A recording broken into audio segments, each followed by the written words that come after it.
Good afternoon बच्चों।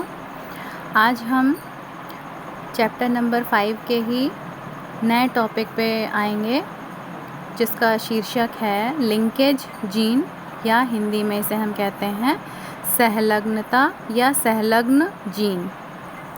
अब बच्चों, ये तो आपको पता ही है कि हर जीवधारी में जीन्स की संख्या बहुत अधिक होती है, हज़ारों में होती है, लेकिन गुणसूत्रों की संख्या जो होती है वो सीमित होती है। गुणसूत्रों की संख्या, जैसे आपको मालूम है कि मनुष्य की एक कोशिका में लगभग गुणसूत्र कितने पाए जाते हैं?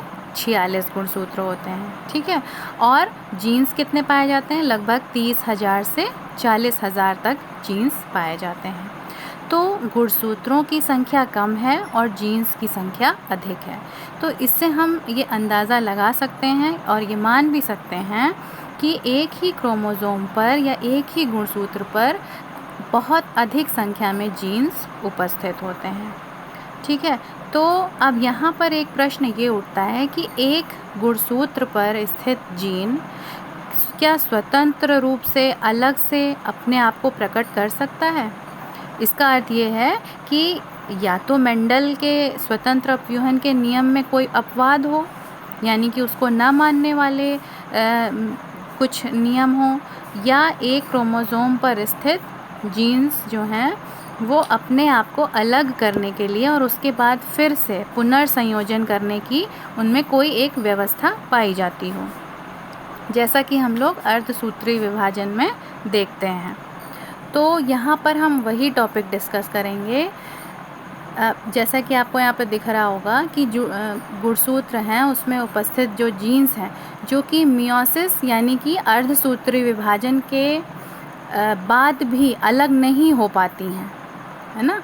तो उन्हीं को हम कहते हैं सहलग्न जीन, या इंग्लिश में लिंकेज जीन। तो ये जीन गुणसूत्र में एक रेखित क्रम में होती हैं। रेखित क्रम का मतलब क्या हुआ कि सपोज़ करो कि ये एक गुणसूत्र है और उस गुणसूत्र में इस तरह से सपोज़ ये 5 जीन्स प्रेजेंट हैं, ठीक। तो ये किस क्रम में है? एक रेखित क्रम में है, एक सीरियल में है, ठीक है। तो इन्हीं को हम कहते हैं लिंकेज ग्रुप या सहलग्न समूह कहते हैं। तो अब ये बात आपको इसमें समझानी है कि गुणसूत्र पे जो भी जीन्स उपस्थित हैं, इसमें कई जीन्स ऐसे भी होंगे जो कभी भी अलग नहीं होते हैं। मतलब कि अर्धसूत्री विभाजन में आपको मालूम है ना कि संख्या आधी रह जाती है गुणसूत्रों की। तो आधी रह जाने के बाद भी जो जीन्स आधे में भी एक साथ ही जा रहे हैं, उन्हीं को हम कहते हैं सहलग्न जीन। और इस प्रक्रिया को, इस ये प्रक्रम को हम सहलग्नता या लिंकेज कहते हैं। और यहाँ पर एक आपको पहले तो ये भी आपको बता दें कि ये शब्द या ये प्रक्रिया किसने प्रतिपादित की थी। इसको सटन और बावेरी, ये 2 साइंटिस्ट थे, इन्होंने 1903 में ये संकल्पना प्रस्तुत की थी। फिर बाद में टी.एच. मॉर्गन ने 1910 में ड्रोसोफिला मेलानोगास्टर नाम की एक मक्खी थी, फ्रूट फ्लाई जिसको कहते हैं, उस पर कार्य किया और फिर इन्होंने वहीं से ही लिंकेज की या सहलग्नता की क्रोमोसोमल या गुणसूत्रीय थ्योरी प्रस्तुत की। तो अब ये थ्योरी क्या कहती है, इसके कुछ इम्पॉर्टेंट पॉइंट्स हैं, वो हम लोग देख लेते हैं।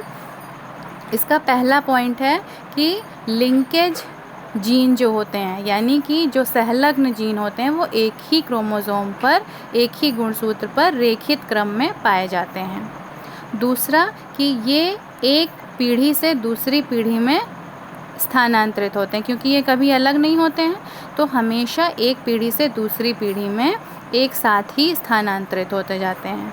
तीसरा पॉइंट ये है कि ये गुणसूत्रों के एक निश्चित स्थल पर पाए जाते हैं। गुणसूत्र पर एक निश्चित स्थल को हम इंग्लिश में लोकस कहते हैं। तो हर जीन का एक स्थान फिक्स होता है, उसी को हम कहते हैं उसका लोकस। तो ये जो जीन्स होते हैं संलग्न, ये हमेशा एक निश्चित स्थान पर ही पाए जाएंगे। चौथा पॉइंट है कि लिंकेज जीन या संलग्न जीन के पृथक होने पर नए लक्षण विकसित हो जाते हैं। वैसे तो ये कभी भी पृथक नहीं होते हैं, अलग नहीं होते हैं, लेकिन बाय चांस अगर ये अलग हो जाते हैं तो उस जीवधारी में नए लक्षण विकसित हो जाते हैं। तो ये हो गया आपका संलग्न जीन और संलग्न जीन के क्या जो थ्योरी प्रस्तुत की गई उसके क्या इम्पोर्टेंट पॉइंट्स हैं।